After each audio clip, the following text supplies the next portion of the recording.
The Galactic Academy's xenobiology hall usually hummed with the gentle thrum of life support and the low murmur of countless alien species. Today, though, it smelled distinctly of ozone and the damp earthiness of polyp spores, a sure sign of a packed house. But every student, from the towering, multi-limbed Triskath to the shimmering, gaseous Vreen, went dead silent the instant Professor Varnesh tapped the lectern. The sound, a sharp clack against the polished gravwood, echoed unnervingly in the sudden quiet. "Today's final presentation," she droned, her voice a resonant purr that somehow managed to cut through the stillness, "concerns a minor, oxygen-breathing primate from Sector 7D, Glyconian exchange student Zorp. You may begin." Her mandibles clicked, a subtle sign of her own fatigue with the academic year. Zorp's 3 hearts hammered a frantic rhythm against his rib-like carapace as he stepped forward. He adjusted his ocular stalks, scanning the expectant, multifaceted gazes of his peers. This wasn't just any presentation. This was the presentation. He took a deep, shaky breath of the filtered academy air. "Honored peers, faculty, and esteemed guests," he began, his voice a little higher than he'd intended. "I'll open with a single verified statement that, I assure you, has been triple-checked against primary sources. Human males manufacture viable gametes every second of every day from puberty until death. They possess no mating season, none whatsoever." The silence that followed wasn't just quiet. It was a vacuum. It cracked like a hull breach, a terrible, rending sound of scientific orthodoxy shattering. A Triskath in the back row, its usually placid optical stalks now twitching erratically, let out a honk that translated loosely and indignantly to utter biological nonsense. Another student, a methane breather, instinctively began sealing its containment suit valves, a sure sign of extreme discomfort. The sheer audacity of the claim hung heavy in the air, thick and unsettling. Zorp, ignoring the growing uproar, flicked his hollow projector to the first chart. It displayed a dozen different alien reproductive cycles, each a neat, predictable sine wave of fertility. Most sapients across the known galaxy synchronize their fertility with clear environmental cues, he explained, his voice gaining a touch of academic confidence. Lunar cycles, predictable monsoons, the precise transit of a binary star, or even asteroid passes, these are all common triggers.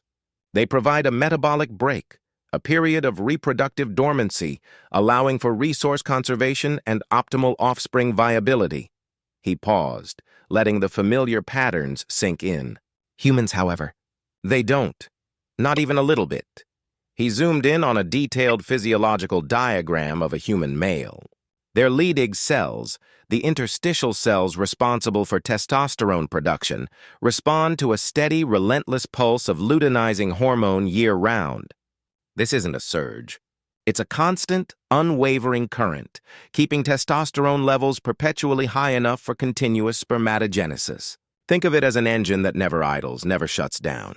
There's no rest phase, no dormancy, no off switch. A shimmering Vreen, usually quite reserved, raised a feathered claw. Continuous? That's metabolic suicide, isn't it? How on the great galactic reef do they fuel such an inefficient process? The Vreen's question hung in the air. A perfectly logical query from a species that hibernated for decades between breeding cycles. Zorp swallowed, the question hitting a nerve. That's the disturbing part. They simply eat more, a lot more. A human male, from puberty onwards, can crank out 1,000 sperm per heartbeat. Let me put that into perspective for you, Vreen. Over the course of a single Earth year, a healthy human male will produce enough spermatozoa to refill the Academy's main zero-gravity swimming pool. Not once, but potentially several times over, depending on the individual and the pool's maintenance schedule. Gasps, both organic and synthesized, circled the amphitheater. The methane breather, now fully sealed within its suit, shuddered visibly, apparently picturing the sheer logistical nightmare of such prolific biological output. A multi-eyed Xylos student whose species reproduced by binary fission every 2 centuries actually recoiled. The concept of such constant, unrestrained biological activity was, to them, utterly alien and deeply unsettling. Professor Varn Esch, her expression unreadable, steepled her forefingers. Student Zorp, while your data is certainly robust, kindly explain the evolutionary payoff. Such a costly biological investment must have a significant advantage, or natural selection would have culled it long ago. Zorp clicked to the next slide. A vibrant, unsettling world map peppered with aggressive red dots, each representing a human population center. The dots weren't just numerous, they were spreading. Humans are what we classify as persistence predators, he explained, the gravity of his findings now fully settling into his voice. They expand territory faster and more aggressively than almost any recorded species, and their continuous fertility is a key driver. It means any fertile female they encounter, regardless of season or environmental cue, can be impregnated immediately. There's no waiting for a rut window, no biological delay. The resulting population curve, as you can see, is not merely steep. It's exponential. It defies conventional demographic models. A Kaldari sophomore, whose species had maintained a stable population for millennia through ritualized seasonal culling, blurted.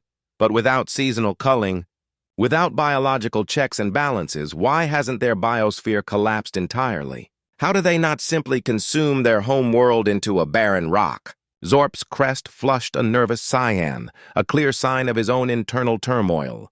They perform a form of voluntary population control, cultural rather than biological. It's complicated. They use social constructs, economic pressures, and sometimes even technology to manage their numbers. Still, despite these efforts, their global numbers quadrupled in just 4 centuries. It's an unprecedented rate of expansion. They compensate for this immense inherent reproductive drive by channeling surplus energy, this unconstrained biological imperative, into engineering, expansion, and innovation.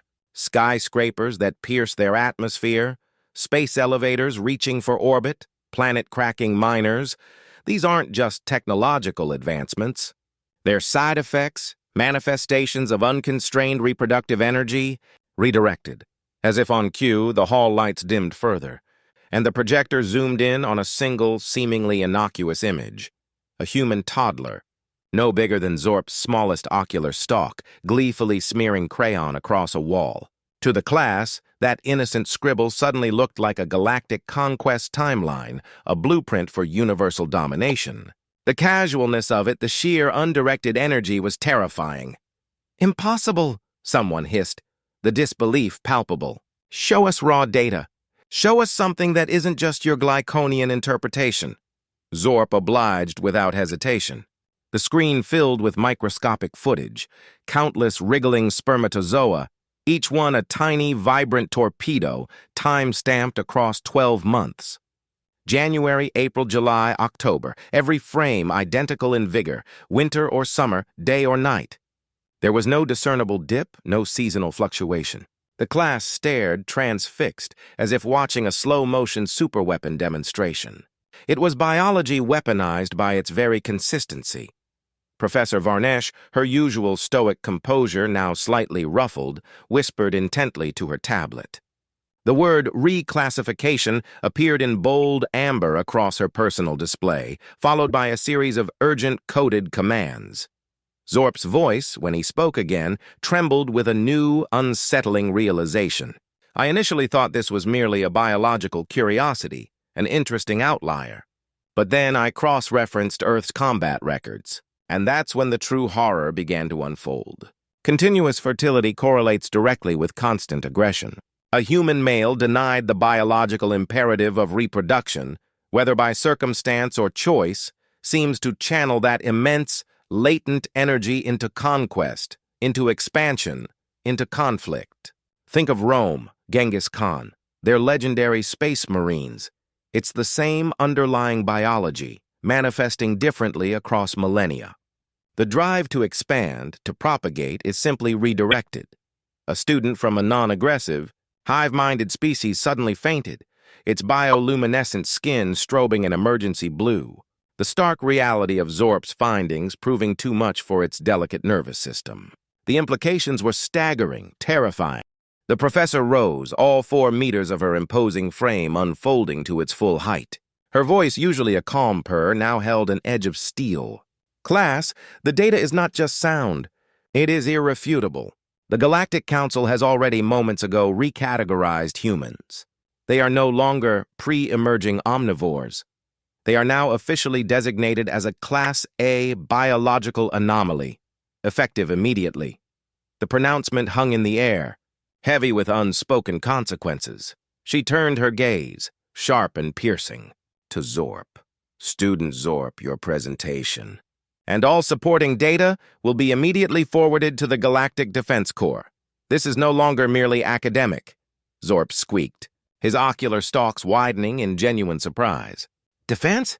But, Professor, I thought we were studying mammals. Primitive, albeit fascinating mammals. He hadn't envisioned this. Varnesh's gaze softened, just perceptibly, with something that looked suspiciously like pity. Zorp, a species that can effectively double its numbers every 25 Earth years, without any seasonal restraint, without any biological off-switch, is, by definition, a defensive concern for every other species. Imagine a starship whose hyperdrive never powers down. Eventually, it punches through every hull between here and the galactic core. That's humanity. Their very existence is a perpetual motion machine of expansion. A murmur, a collective ripple of dawning understanding, spread through the rows of stunned students. It wasn't just a biological oddity. It was an existential threat. The whispers solidified into a chilling consensus. Humans aren't primitive. They're perpetual. And that, in the vast, ancient galaxy, was far more terrifying than any war fleet. If this is your first dip into the HFY, humanity fought, yeah. Universe, then you're in for a treat. Tap that subscribe button and buckle up.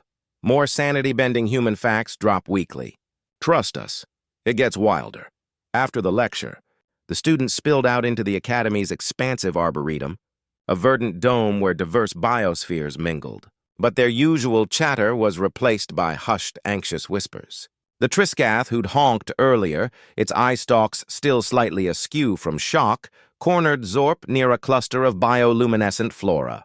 So, they're always ready? No off switch, no cool-down period, no quiet season at all. None, Zorp confirmed, rubbing one of his own ocular stalks tiredly. He still couldn't quite believe it himself, despite presenting the data. Even past 80 Earth years, sperm motility only drops about 20%.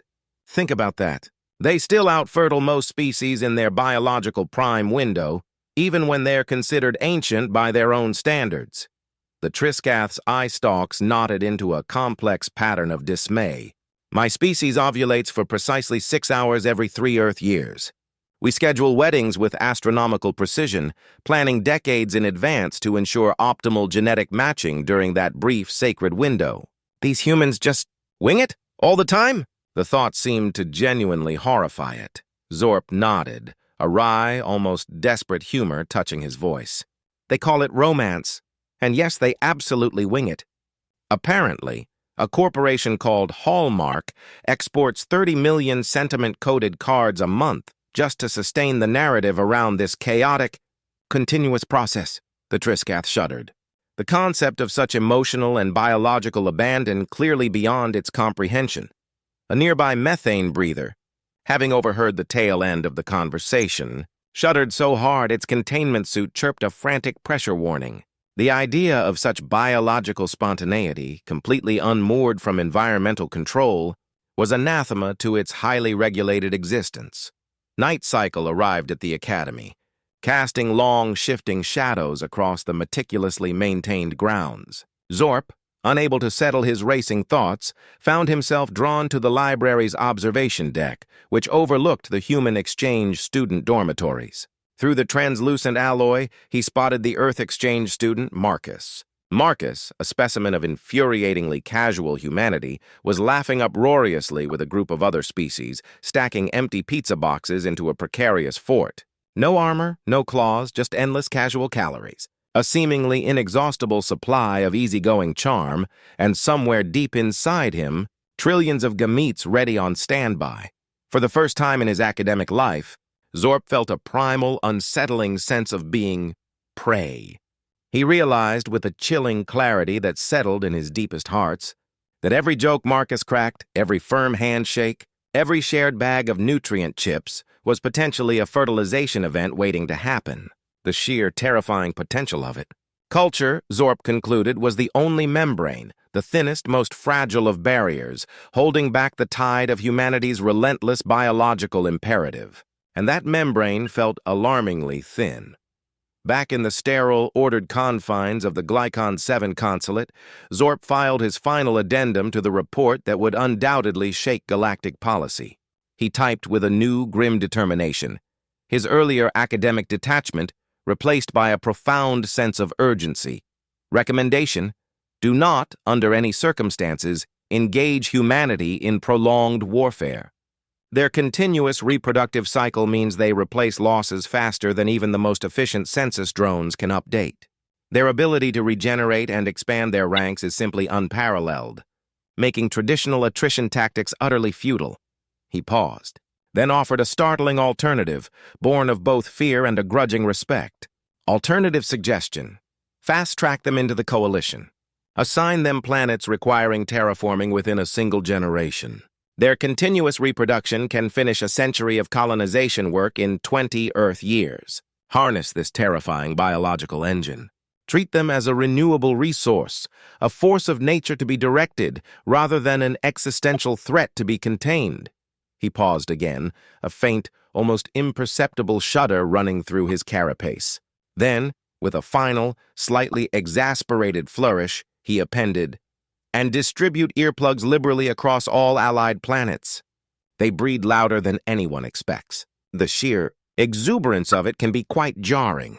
Like what you heard? Smash that like button, hit subscribe, and share this with your friends so the algorithm knows you want more alien existential dread delivered straight to your feed. You know you do. Word of humanity's reclassification and the underlying biological terror spread across the net of stars with astonishing speed. Within hours, galactic markets wobbled precariously. Arms contractors, sensing a new, insatiable demand, tripled their human mercenary contracts. Simultaneously, cautious tourist boards across the spiral arm slapped urgent advisories on any planet with human populations, warning of spontaneous romantic encounters and advising extreme caution. Memes, naturally, exploded across every data net. A stoic human figure waving a thermometer, captioned simply, "Still fertile at 40 degrees. What's your excuse, Xylos?" Zorp's inbox predictably flooded. Some messages hailed him as a hero for exposing the terrifying truth. Others, from indignant human rights advocates and bewildered human ambassadors, threatened immediate legal action for inciting panic against a sentient species. Zorp, however, merely forwarded them the microscopy footage. He let them gasp on their own time, let them confront the relentless biological truth themselves. There was no arguing with the data. At the Galactic Senate, delegates from 1,000 worlds debated humanity's future with a newfound frantic urgency. A Quarian senator, a species known for its rigid control and meticulous planning, proposed sterilization pulses to curb the human threat. The motion died a swift, embarrassed death when Earth's ambassador, a remarkably unflappable human woman named Evelyn Hayes, politely reminded the chamber that humanity had already invented counterpulses, rendering such tactics useless. She then, with a mischievous twinkle in her eye, offered free Wi-Fi to any species who asked nicely. The gesture, simultaneously disarming and subtly menacing, silenced the Quarian. Another delegate, clearly grasping at straws, suggested mandatory mating seasons for humans, enforced by galactic decree. Ambassador Hayes simply laughed. Not a polite chuckle, but a full-throated, uninhibited guffaw so profound that coffee, inexplicably, came out her nose. The footage of this moment went viral within minutes across the net of stars, captioned simply with the defiant hashtag, "Try to turn us off." The message was clear. You can't control what you don't understand, and you definitely can't control humanity's fundamental biology. So, there you have it. Perpetual fertility. Just another quirk that makes us, humanity, the galaxy's walking, talking, never-sleeping outlier. Next time someone claims humans are squishy or fragile or somehow primitive, you can remind them of this. Remind them that we're basically a self-replicating swarm with Spotify playlists, a relentless biological engine fueled by pizza and an unyielding drive to, well, be sweet dreams, Cosmos. And remember, there's no off-season on Earth. Not for us. Not